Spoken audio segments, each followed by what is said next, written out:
عشق کور تو خود آئی چل کے، اس نے نہیں کی، اس وقت وہ کچھ بھی نہیں تھا۔ بمبئی میں اس کی منگنی حاجرہ مسرور سے ہوئی، میری بہت مشہور افسانہ نگار ہیں، اس میں وہ سیریس بھی تھا۔ مجھے وہ بمبئی سے لے کر لدھیانے آیا اس لیے کہ والدہ سے اجازت حاصل کرنی ہے، تم یہاں چل کے بات کرنا۔ والدہ نے اجازت بھی دے دی، سب چیز طے تھی، لیکن ایک دم سے اس نے بعد میں وہ بیک آؤٹ کر گیا۔ امرتا پریتم وہ خاتون ہے جس نے ساحر سے محبت ہی نہیں کی بلکہ اس کی ایک دیوتا کی طرح پوجا کی، مگر ساحر نے اس کو بھی رفیق زندگی نہ بنایا۔ ساحر بنیادی طور پر سخت ترین عدم تحفظ کا شکار تھا اور اس احساس نے مرتے دم تک اس کا پیچھا نہ چھوڑا۔ وہ بظاہر بہادری اور جرأت کی باتیں کرتا، مگر اندر ہی اندر اسے کوئی خوف کھائے جاتا۔ وہ تنہا کہیں بھی جانے سے گھبراتا تھا، زندگی میں کبھی ہوائی جہاز کا سفر نہ کیا اور ہمیشہ طویل سفر بھی کار پر ہی کرتا۔ ساحر لدھیانوی نے پاکستان میں سکونت اختیار کرنا چاہی تو حالات ایک مرتبہ پھر اس کے خلاف ہو گئے۔ اس کو مختلف طریقوں سے ڈرا دھمکا کر پاکستان سے فرار ہونے پر مجبور کر دیا گیا۔ جو چیز اس نے محسوس کی وہ یہ تھی کہ یہاں پہ ملا اور ذمہ دار جاگیردار کا یہاں پہ ہو جائے گا گٹھ جوڑ اور مشکل ہوگا رہنا۔ اچھا میں واپس جا رہا ہوں۔ میں نے اس کو کوئی 2-3 مہینے روکا۔ جب اس نے ایک دن کہا کہ میں بس کل چلا جاؤں گا تو میں اس کو دھوکے سے سجاد ذیل صاحب کے پاس لے گیا۔ انہوں نے اس کو سمجھایا کہ بھئی یہاں اگر ہوگا ملا اور جاگیردار کا اس سے لڑنا، اس کو ختم کرنا، اس کو نہ ہونے دینا، یہ ہم لوگوں کا فرض ہے جو اپنے آپ کو ترقی پسند کہتے ہیں۔ تو خیر سجاد ذیل صاحب کی بات اس نے مان لی۔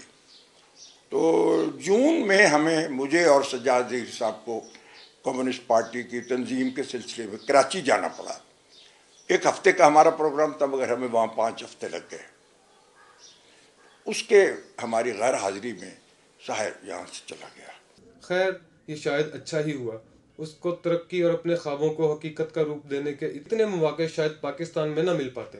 کبھی ساحر نے یہ دعویٰ نہیں کیا کہ وہ بڑا شاعر بننا چاہتا ہے یا وہ بڑا شاعر بنے گا یا اس کی، بلکہ ایک ہی خواہش اس کے دل میں تھی اور اس کا اظہار وہ دوستوں کی محفل میں کرتا رہتا تھا کہ وہ فلمی نغمہ نگار بنے گا اور ایسا بنے گا جس کی کوئی مثال نہ ہو۔ ممبئی میں ساحر کو اپنا نام بنانے کے لیے شدید جد و جہد کرنی پڑی۔ روزگار کی کوئی صورت نہ تھی، وہ نگار خانوں کے چکر لگاتا۔ سخت اور شدید ترین حالات نے اس لوہے کو جس کا نام ساحر تھا ایک کندن بنا دیا۔ اور پھر ہندوستان کی فلم انڈسٹری پر ایک ایسا دور آیا کہ ہر فلم ساز اپنی فلم کے گانے ساحر لدھیانوی سے لکھوانا چاہتا تھا۔ اب ساحر کا عروج شروع ہو گیا۔ اس نے بنگلہ، گاڑی اور سب کچھ خرید لیا۔ پروڈیوسر اس کے پیچھے تھے اور وہ اپنی مرضی سے کام کرتا تھا۔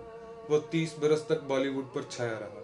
اس نے فلمی گانوں کے ایک نئی بلندی بخشی، انڈیا کا پدم شری ایوارڈ حاصل کیا، دولت، عزت، شہرت، غرض یہ کہ سب کچھ پایا، مگر وہ چڑچڑا ہوتا جا رہا تھا۔ اس کے دل میں یہ بات بیٹھی تھی کہ اس کا غمگسار کوئی نہیں ہے۔ وہ دوستوں کی محفلیں جماتا، ان کی خاطر مدارات کرتا، مگر اس کے بعد سب کو گالیاں دیتا، حتیٰ کہ لوگ اس کو ملنے سے کترانے لگے اور وہ تنہا ہو گیا۔ لوگ اسے بدلا ہوا سمجھتے تھے، حالانکہ وہ بدلا ہوا نہیں تھا بلکہ ٹوٹا ہوا تھا۔ بہت کتابیں اس کے بارے میں چھپی ہیں، بہت سی میں نے پڑھی بھی ہیں۔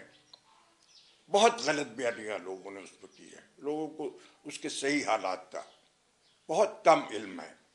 ساحر نے جو کچھ چاہا حاصل کر لیا تھا، مگر سب کچھ پا کر بھی وہ تنہا تھا۔ بڑی بات یہ ہے کہ ساحر نے زندگی کے ہر دور میں عوام سے محبت کے اس رشتے کو قائم رکھا جو اس نے محرومیوں اور غربت میں جوڑا تھا۔ سب کچھ پا لینے اور جذباتی ناآسودگیوں کے باوجود بھی اس نے اپنے دکھوں کے متعلق کم اور لوگوں کے بارے میں زیادہ لکھا، اور اس طرح لفظوں کا یہ ساحر 25 اکتوبر 1980 کو خالق حقیقی سے جا ملا۔ تقریباً 60 سال کی زندگی میں اس نے جو کچھ ہمیں دیا وہ اسے ہمیشہ یاد رکھنے کے لیے کافی ہے۔